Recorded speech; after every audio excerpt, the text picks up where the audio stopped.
ദൈവത്തിന് സ്തുതി. പ്രഭാതകിരണത്തിലേക്ക് സ്നേഹവന്ദനം. ഭാഗം 2131.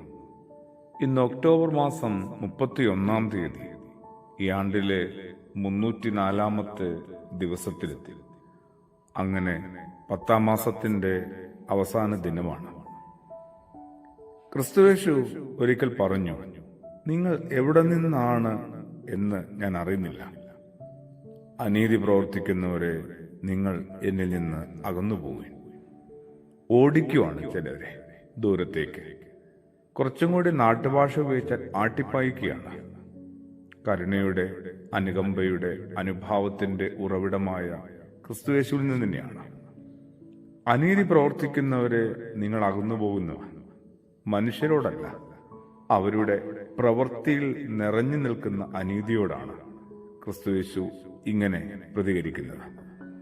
നിങ്ങൾ എവിടെ നിന്നാണ് വന്നതെന്ന്, നിങ്ങൾ ആരാണ്, എന്താണെന്നൊന്നും എനിക്ക് മനസ്സിലാവുന്നില്ലെന്ന് പറയാം. ദൈവത്തിന്റെ ഛായയിലും സാദൃശ്യത്തിലും സൃഷ്ടിക്കപ്പെട്ട മനുഷ്യർ ഓരോരുത്തരും ദൈവത്തിന് പോലും പിന്നീട് കണ്ടാല് തിരിച്ചറിയാൻ പറ്റാത്ത വിധത്തിൽ, മറിച്ച് നമ്മൾ ദൈവത്തെ കണ്ടെത്തുകയോ തിരിച്ചറിയുകയോ ചെയ്യുക അല്ല ഇവിടെ. ദൈവത്തിന് പോലും നമ്മളെ ഒന്ന് മനസ്സിലാക്കിയെടുക്കാൻ പറ്റാത്ത വിധത്തിൽ നമ്മൾ എങ്ങനെയാണ് ഇത്രത്തോളം കുഴഞ്ഞുമറിഞ്ഞു പോയത്? അത്രത്തോളം നമ്മളെ തന്നെ നഷ്ടപ്പെടുത്തി കളഞ്ഞെന്ന് നമുക്ക് തന്നെ ബോധ്യം വരാത്തത് എന്തുകൊണ്ടാണ്? നമ്മൾ എവിടെ നിന്നുള്ളവരാണെന്ന് പോലും ദൈവത്തിന് പോലും പിടുത്തം കിട്ടാത്ത വിധത്തിൽ എവിടെയാണ് നമ്മളിപ്പോൾ? വിശുദ്ധനായ ലൂക്കോസിന്റെ സുവിശേഷം 13-ാം അധ്യായത്തിന്റെ 27-ാമത്തെ തിരുവചനത്തിൽ നിന്നാണ് ഇങ്ങനൊരു സങ്കടം ശരീരമാകെ പടർന്നു കയറുന്നത്, മനസ്സിനെ വല്ലാതെ വ്യാകുലപ്പെടുത്തുന്നത്. അവിടെ ഒരു കാര്യം ഉറപ്പിക്കാം, ജീവിച്ചിരിക്കുന്നുവെന്ന് നമുക്കിപ്പോഴും തോന്നുമ്പോഴും നമ്മൾ എപ്പോഴോ മരിച്ചവരാണ്. മരിച്ചവർക്ക് തുല്യമാണല്ലേ. നമ്മളെക്കാൾ എത്രയോ ഭേദമാണ് മരിച്ചവർ പലരും. ഒരു ഉപകാരവും അവനവനോട് ചെയ്യാതെ, സഹജീവികളോട് പ്രകടിപ്പിക്കാതെ നമ്മളിങ്ങനെ അനീതിയുടെ അകത്ത് നമ്മളിങ്ങനെ ആണ്ടുപോയിരിക്കുകയാണ്. ഈ ഒരു ദിനങ്ങളുടെ പ്രത്യേകത എന്താണ്? ഒക്ടോബർ മാസം തീർന്ന് നവംബർ ആരംഭിക്കുമ്പോൾ പരിശുദ്ധന പരിമളത്തിനുമേനയുടെ ഓർമ്മയിലേക്കും കൂടി എത്തുകയാണ്.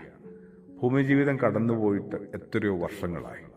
എന്നിട്ടും സജീവമായി നമുക്കൊപ്പം ആ പിതാവ് ഉണ്ട്. ശ്രേഷ്ഠ ബാവാതിരുമേനിയും കടന്നുപോയിട്ട് ഒരാണ്ട് തികയുന്ന ദിവസമാണ് ഇന്ന്. ഒരാണ്ട് കടന്നുപോയെന്ന് പോലും അത്രയ്ക്കങ്ങോട്ട് ഉൾക്കൊള്ളാൻ പറ്റുന്നില്ല. കുറെ കൂടി സജീവമായിട്ട് നമുക്കിപ്പോൾ ഉണ്ട്. അതെ, ജീവിച്ചിരിക്കുമ്പോഴും ജീവിതം കഴിഞ്ഞാലും തുടർന്നും ജീവിക്കുന്ന ചിലരെങ്കിലും നമ്മളെ ഒന്ന് കാര്യമായി പ്രചോദിപ്പിക്കേണ്ടതാണ്, അല്ലേ? അതിനുവേണ്ടി നമുക്കൊന്ന് പ്രാർത്ഥിച്ച് ഒരുങ്ങാം, ഉണരാം. അനീതി പ്രവർത്തിക്കുന്നവരെയാണ് നമ്മുടെ കർത്താവ് അകറ്റിക്കളയുന്നത്, മറിച്ച് നമ്മളെയല്ല, ആ പ്രവൃത്തിയാണ് ഒന്ന് മടങ്ങി വരാനായിട്ട് പ്രാർത്ഥിച്ച് ആഗ്രഹിച്ച് ഒരുങ്ങാം. ആമേൻ.